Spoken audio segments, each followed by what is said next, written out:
Hello everyone! Welcome to our Fasting Friday episode sa ating LCF Lifestyle Talk with yours truly, your Diet Doktora, Dr. Josephine Grace Rohotan. And for today, ang pag-uusapan natin for Fasting Friday is kung papaano mag-IF or mag-intermittent fasting ang mga meron ng iniinom na gamot o yung meron ng maintenance medication. So of course, to start, kailangan, if meron na kayong iniinom na gamot, dapat kapag kayo ay mag-indulge into low carb or fasting, dapat ito ay guided whether with low carb physician or your own physician, your trusted physician na hopefully open naman sa ating intermittent fasting and low carb nutrition, since low carb nutrition and intermittent fasting is now a proven science na ito talaga ay effective when it comes to healing, especially sa mga sakit na tinatawag nating metabolic diseases and also known as modern day diseases and also known as lifestyle diseases. Ano yung top 3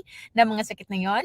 That would be hypertension, diabetes, at yung pangatlo, fatty liver. And of course, hindi lang ganon, marami pa rin iba. Obesity, yung sobrang katabaan sa katawan, pagtaas ng mga cholesterol sa ating katawan are all part of that metabolic disease. So again, kapag kayo ay iinom na ng maintenance medications at gusto nyong mag-intermittent fasting, know that it can be done. So meron tayong minimum of 3 scenarios kung paano kaya may a-apply yung intermittent fasting depende sa gamot na iniinom.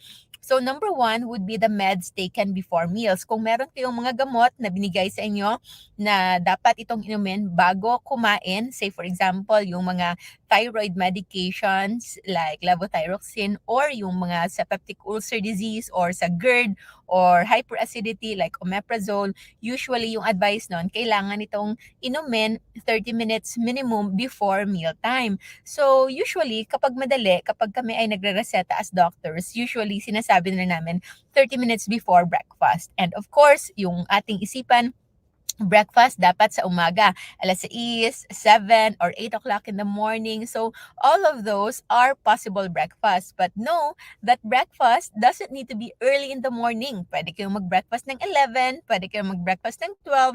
So, as long as kayo ay iinom ng gamot na ito, it's okay kung kailan ninyo i-break yung inyong fast as long as it's taken on an empty stomach, because these medications are medications na effective kapag empty yung tiyan natin. So among medications na iniinom, these are actually the least complicated. Wala siyang masyadong problema because again, mas mabuti, mas mainam, mas magiging effective ito if these medications are taken nang wala pang laman yung tiyan natin. So that's number 1. So I think that's quite easy. Hindi naman siya ganon ka problematic.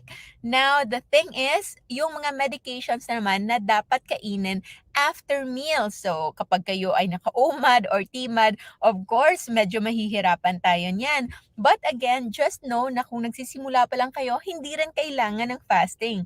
That's why we always encourage everyone to start with low carb first. LCF, low carb and fasting, for you to have a sustainable na healing journey. Nakita natin that it's more effective at mas nagiging sustainable yung mga success stories ng ating mga ka-community sa LCF when they do low carb first at nagpa-fasting na lang sila kapag nakita nila na yung kanilang katawan ay ready na to fast. So, say for example, meron kayong iniinom na gamot once a day lang. If this is advised to you to be taken as breakfast, say for example, if kayo ay nagsi-16-8 na fasting, para sa mga baguhan pa lang, 16-8 meaning 16 hours of fasting and 8 hours of eating window. Yung pinaka-famous na 16-8 fasting and is also applicable, yan, nandiyan na sila.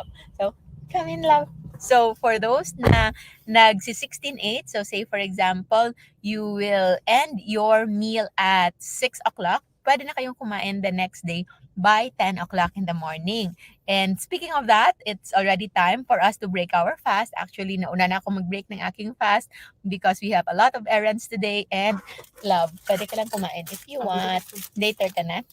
Okay, so 6 o'clock, last meal, and then yung first meal in the morning would be 10 o'clock in the morning. So, pwedeng-pwede na after nyo nang kumain ng 10 o'clock, after that, you can already take your medications. And if ang medication naman is advised to be taken after dinner, so during your last meal, whether it's 5 o'clock or 6 o'clock ng gabi, yung last meal ninyo, then dun yun na inumin yung gamot if it's advised to be taken after meals. And of course, be mindful of medications na hindi naman talaga totoong medications talaga or gamot or just supplement. So those are mostly vitamins, B-complex, calcium, potassium, ano pa ba, mga sodium bicarbonate, sa nakakatuwa lang, no? Yung sodium bicarbonate is actually just salt or baking soda, yung sodium niyan.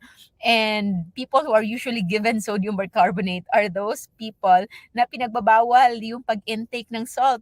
Pinagbabawal yung intake ng salt only to take the sodium form, the sodium in tablet form na mas mahal at kailangan pang i-monitor. Whereas if we take salt, it is usually well balanced in our body at kayang-kaya lang i-address ng ating kidneys, especially sa mga well-functioning kidneys pa. So, again, for those medications na taken before meals, wala tayong problema dyan. That is quite fairly easy to adjust. And for those meds naman na taken after meals, pwede lang itong ma-adjust. There's just this special scenario sa mga medications taken after meals. Yun yung similar medications taken twice a day. Ibig sabihin, same medication na dalawang beses pinapainom sa isang araw.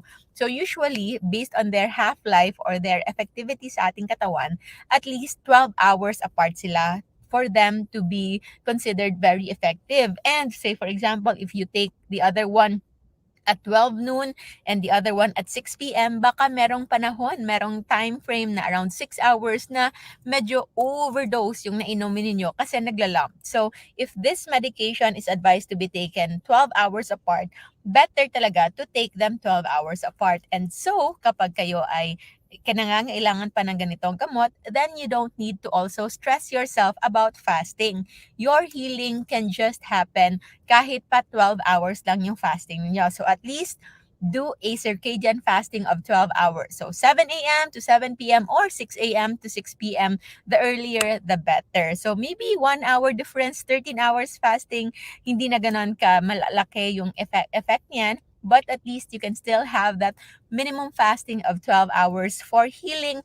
But most importantly, whether you're eating only for 12 hours, you're fasting only for 12 hours, make sure na during your eating window, kapag kayo ay kumakain na, you have to eat nutritious food and foods na mababa sa mga inflammatory components. And that is our safe list in our JGC Rojo food list. So if hindi pa kayo familiar dyan, again, check out the safe list of hashtag JGC Rojo food list for more. So, yun yung ating topic for Fasting Friday episode today.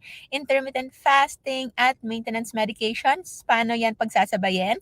Again, for medications na pwedeng inumin or iniinom before meals, so no problem at all. You can do your fasting safely, whether it's 16 hours, 18 hours, 20 hours, or for those naman na medications after meals, so pwede itong i-adjust if it's just once a day, so as long as the first thing that you eat in the morning or lunchtime, regardless kung kailan ninyo i-break yung inyong fast, so that can just be adjusted. Pwede lang may adjust yan. However, always remember, if meron kayong mga gamot na kailangan inumin twice a day, same time, around the same time, morning and evening every day, so better to adjust it. Don't force yourself to fast dahil baka magkaroon ng complications, and hopefully you are going to do it with the guidance of your low-carb doctors, low-carb healthcare providers, para mas magabayan kayo, especially na when it comes to LCF, yung healing po natin ay sobrang ganda na hopefully hindi na tayo magiging ganon ka-dependent